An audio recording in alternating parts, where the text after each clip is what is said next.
신방하면서 느낀 건데, 이제 내년에는 신년 축복 대신방으로 하지 말고 춘계 대신방으로 하려고 그래요. 그래서 날씨가 좀 춥고 불편하니까 3월, 4월에 해야 되겠다. 그리고 이제 올해는 제가 사교부를 했으니까 내년에 쉬려고.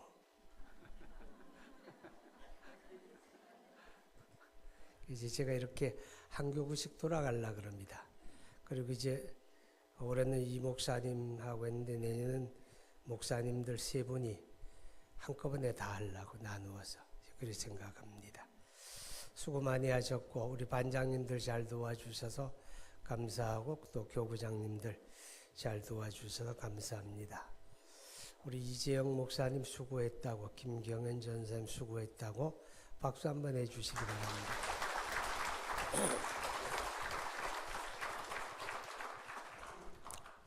신방하는 목적은 형편을 아는 데 있죠. 이제 가정을 신방하게 되면 그냥 가정 형편도 알게 되고 또 신앙 형편도 알게 되고 또 여러 가지 생활의 형편도 알게 되죠. 알게 되는 게 굉장히 중요합니다. 왜냐하면 요한복음 10장에 주님은 자신을 목자로 소개하면서 목자는 양을 안다 그랬죠.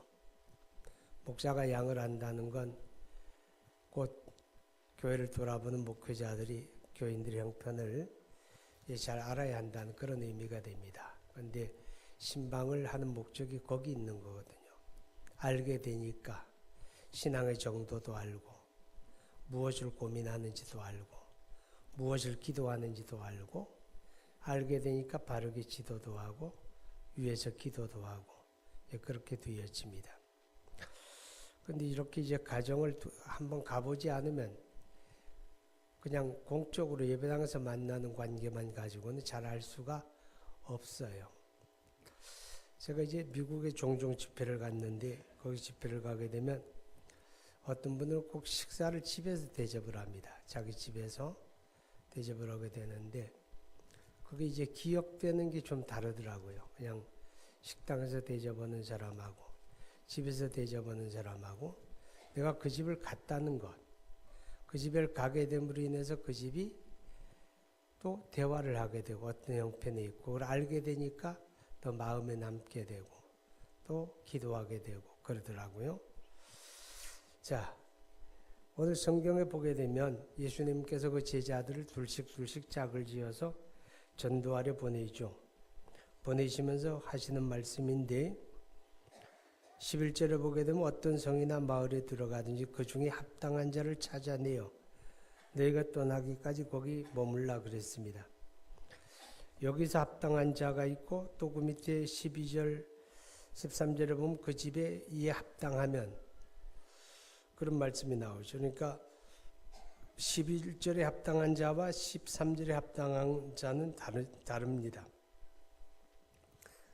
단어는 같은데 의미가 달라지죠. 11절에서 합당한 자라고 하는 말은 머물기에 합당한 자란 뜻이죠. 전도하는 전도자들이 머물기에 합당한 자 그런 의미입니다. 그럼 여기서 머물기에 합당하다라고 하는 말은 어떤 환경적으로 좀 좋고 깨끗하고 여유가 있고 그런 의미는 아니죠. 그런 의미는 아니고 여기서 합당하다라고 하는 말은 하나님의 은혜 받기 합당한, 다시 말하면 준비된 그런 뜻입니다. 준비된. 하나님의 은혜 받기 준비된 사람을 찾아내려는 거죠.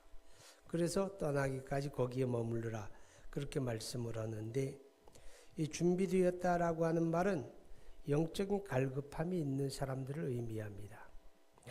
영적인 갈급함이 있는 사람들, 하나님의 은혜 받기에 준비된 그릇들이죠. 그죠?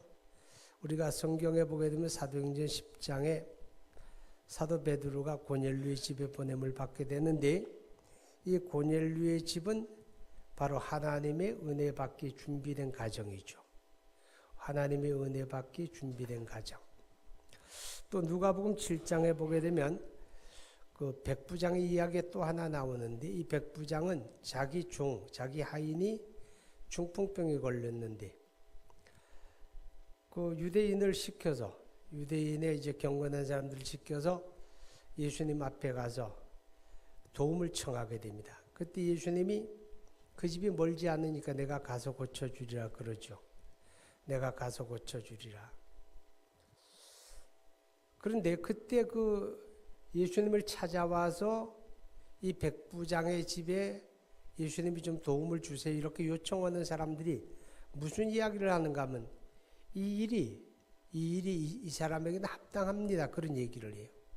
이 일이 이 사람에게는 합당합니다. 예수님이 이 사람을 도와주셔야 합니다. 백부장은 뭐예요? 이방인이죠. 점령군의 장교인데 심부름온 유대인들이 예수님에게 말하기를 예수님이 이 사람은 도와줘야 합니다. 도와주는 게 마땅합니다. 그런 이야기를 하는 거예요. 왜냐하면 이 사람들이 유대인들에게 좋은 일을 하였고 우리를 위해서 회당도 지었습니다. 그런 이야기를 하죠. 다시 말하면 사도행전 10장에 나오는 고넬료도 하나님의 은혜 받기 준비된 사람이고 이 백부장도 하나님의 은혜 받기 준비된 사람들이에요. 그들의 마음속에는 갈급함이 있는 거예요. 영적인 갈급함이 있는 그런 사람들이었다는 거죠. 우리가 신방을 하게 되면 대개 다 두 가지 형태로 나타납니다.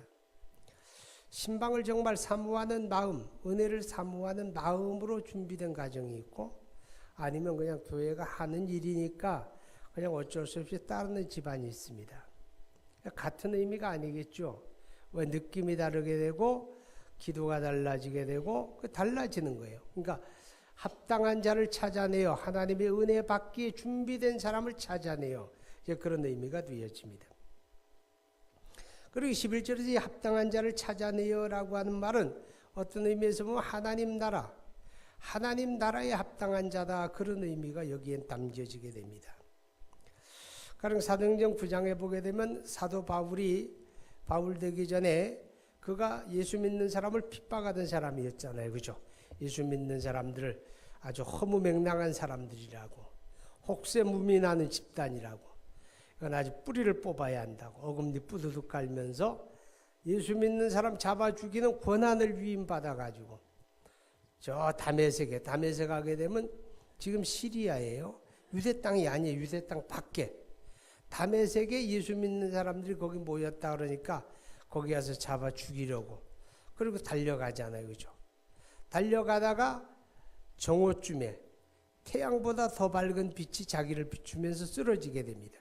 눈이 멀고 그때 경건한 사람이 있었죠. 그죠? 가말리엘이라는 사람이 있는데 하나님의 성령이 말하기를 내가 지금 거기에 가서 그 사람을 만나라는 거죠. 사울이라는 사람을 만나라. 그러니까 이 사람이 깜짝 놀라면서 그게 무슨 말씀입니까? 그 사람은요 아주 악당이에요. 예루살렘에서도 많은 예수 믿는 사람들을 핍박하고 하나님의 교회를 잔해했고 지금 여기를 달려오는 것도 예수 믿는 사람들을 체포해 가기 위해서 달려오는데 왜 제가 거기 가서 기도해 줘야 합니까? 그럽니다. 그때 그에게 하나님의 음성이 들려와요. 하나님의 음성이 들려오는 게 뭔가 하면 이 바울은 내가 여러 이방과 임금들과 많은 사람에게 이 복음을 전하기 위해서 나의 준비된 그릇이다. 나의 준비된 그릇이다. 그렇게 이야기하는 거죠. 바울은 준비된 그릇이라는 거. 누구에게? 하나님의 나라를 위해서 준비된 그릇이다. 이렇게 말씀을 하죠. 그죠? 그러니까 바울은 준비된 그릇이었다. 그런 말입니다. 여기 바로 합당한 자란 그런 의미를 가지게 된다 하는 겁니다. 사도행전 13장 22절에도 보면 준비된 사람에 대한 이야기가 나와요. 다윗에 대한 이야기가 나옵니다. 이새의 아들 다윗을 만나니 내 마음에 맞는 사람이라. 내 뜻을 주어 다 이루게 하리라. 다윗은 뭐냐? 하나님의 뜻을 이루기 위해서 준비된 사람이다. 이렇게 이야기합니다. 그러니까 합당한 자를 찾아내어라고 하는 말은 은혜 받기에 준비된 사람, 하나님의 나라를 위해 준비된 사람이다. 그런 의미죠. 여러분, 예수 믿고 구원받은 저와 여러분이 이렇게 준비된 사람이 되어야 복됩니다. 하나님의 은혜 받기에 준비된 사람, 마음속에 항상 영적인 갈급함이 있고 사모함이 있어야 되겠죠. 하나님의 나라를 위해서 준비된 사람, 이런 사람들 하나님이 책임져 주는 사람이 되는 거죠. 그 다음에 13절에서 그 집이 이에 합당하면 너희 빈 평안이 그에게 임할 것이요 만일 합당하지 아니하면 그 평안이 너희에게 돌아올 것이니라. 예수님의 말씀은 제자들을 보내면서 그러는 거예요. 내가 누구 집에 들어가거든 먼저 그 집에 평안을 빌어주라고 말해. 평안을 빌어주라 하는 말이 뭐예요? 축복하라 그 말이죠. 자, 축복은 누가 하는가 하면 구약시대의 제사장이 축복하는 거예요. 하나님 앞에 나가는 제사장이 하나님 앞에 예배를 드리고 하나님 앞에 제사하고 돌아서서 나와서 백성들을 축복하는 게 제사장의 역할이죠. 그죠? 제사장의 역할. 확실히 그런가요? 우리 성경을 한번 봅시다. 이제 민수기 6장 27절 한번 봐요. 민수기 6장 27절.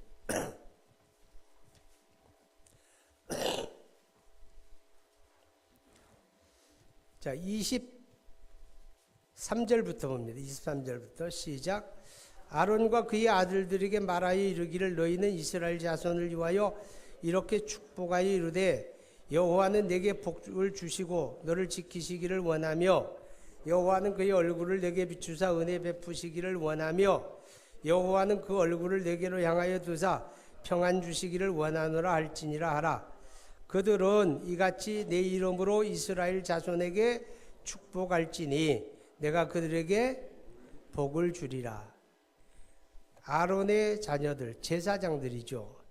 제사장들의 역할 중에 하나는 백성을 축복하는 일이고 너희가 축복할 때 내가 내 이름으로 축복하는 그것을 복주리라 그렇게 말씀하죠. 그러니까 제사장은 축복하는 역할을 하는데 예수 믿고 구원받은 사람들을 가리켜서 성경 베드로전서 1장 2장에는 왕같은 제사장이라 그랬죠. 여러분은 왕같은 제사장이에요.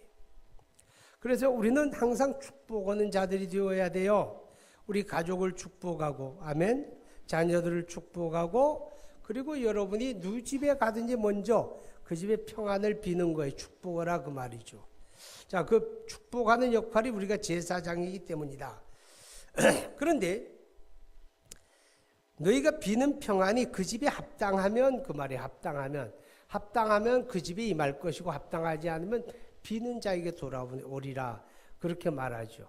그러니까 잘 빌어야 돼요. 그죠? 축복을 잘해야 한다고.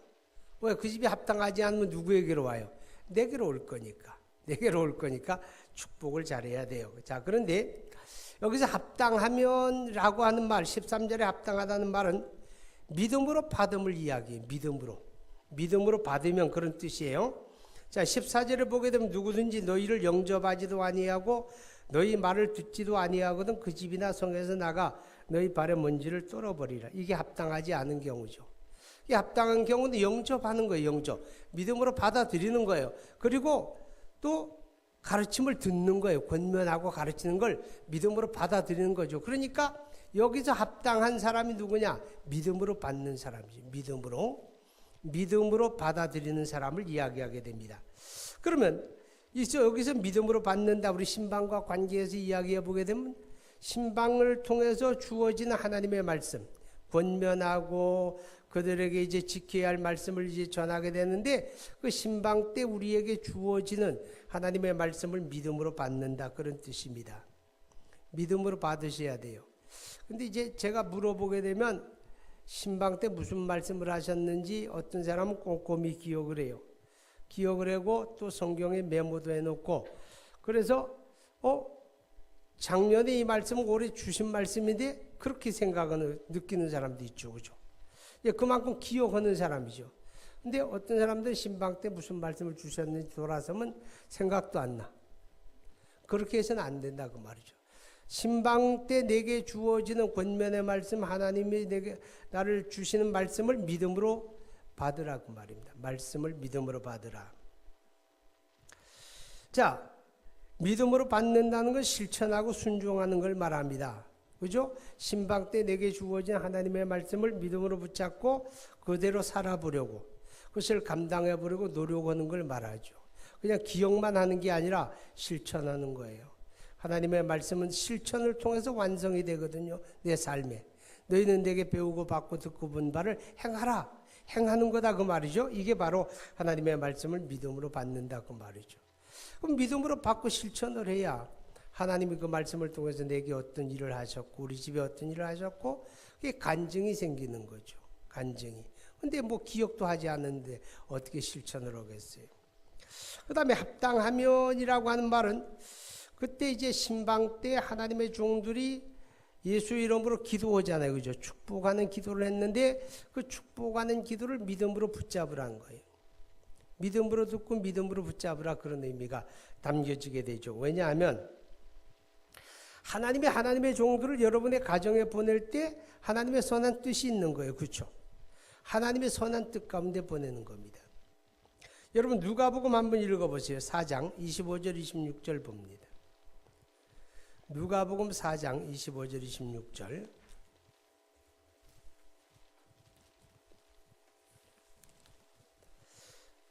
시작. 내가 참으로 너희에게 이르노니 엘리야 시대에 하늘이 3년 6개월간 닫히 온 땅에 큰 흉년이 들었을 때에 이스라엘에 많은 과부가 있었으되 엘리야가 그중 한 사람에게 보내심을 받지 않고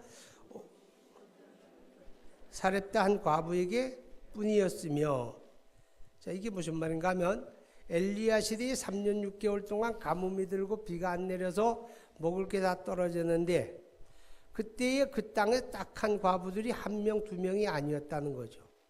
수많은 과부들이 있고 수많은 딱한 사정을 가지고 있는 사람들이 있는데 하나님이 엘리야를 한 집에만 보냈다는 거예요. 한 집에. 누구? 사르밧에 있는 한 과부의 집으로 보낸 거예요.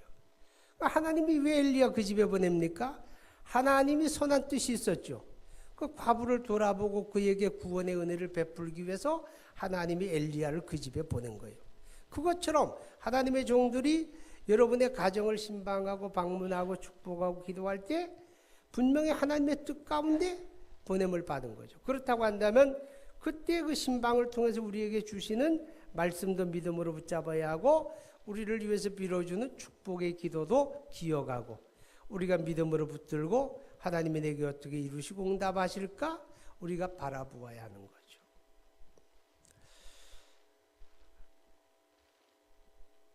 그 축복하는 기도가 우리 삶에 무슨 의미가 있느냐. 아까 그랬죠. 민수기 6장에 제사장들이 이렇게 축복을 했을 때 내 이름으로 비는 그것을 내가 응답하리라.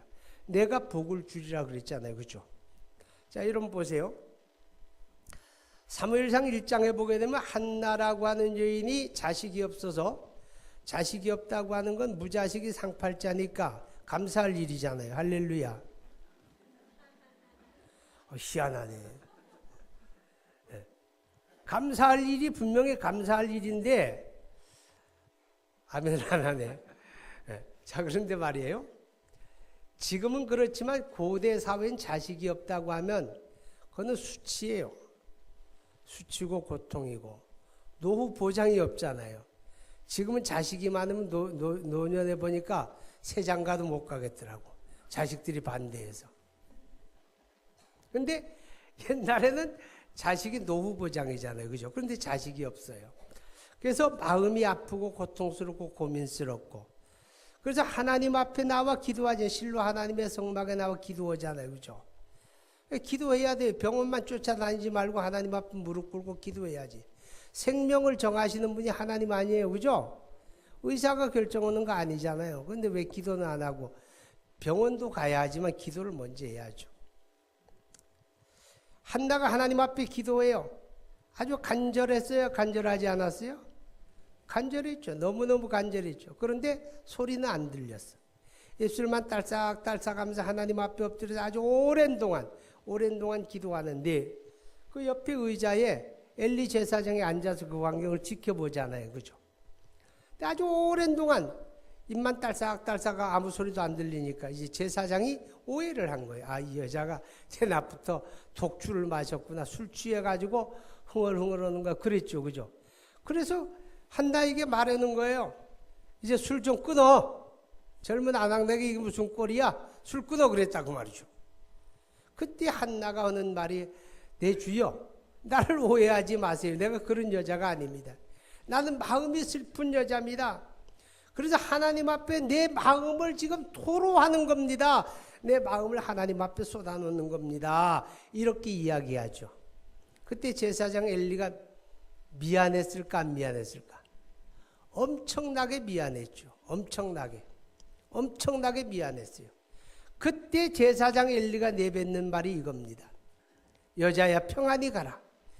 내가 기도하고 구하는 것을 하나님이 허락하시기를 원하노라 이랬죠. 그 제사장이 은혜가 있을까 없을까? 은혜가 없지. 은혜가 없으니까 남이 기도하는 것도 술 취한 걸 오해하지. 그죠? 그런데 그 제사장이 그렇게 그를 향해서 내가 비는 기도를 하나님이 이루어 주시기를 원하노라 축복했을 때 한나가 아멘 했을까 안 했을까? 하나님 앞에 한나가 아멘 했어요. 아멘 했어요.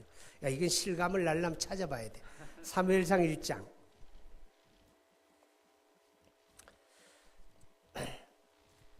자, 17절 18절 봅니다. 사무엘상 1장 17절 18절.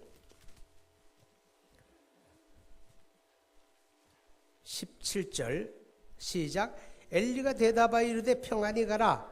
이스라엘의 하나님이 내가 기도하여 구한 것을 허락하시기를 원하노라 하니 이르되 당신의 여종이 당신께 은혜 입기를 원하나이다 하고 가서 먹고 얼굴에 다시는 근심의 빛이 없었더라.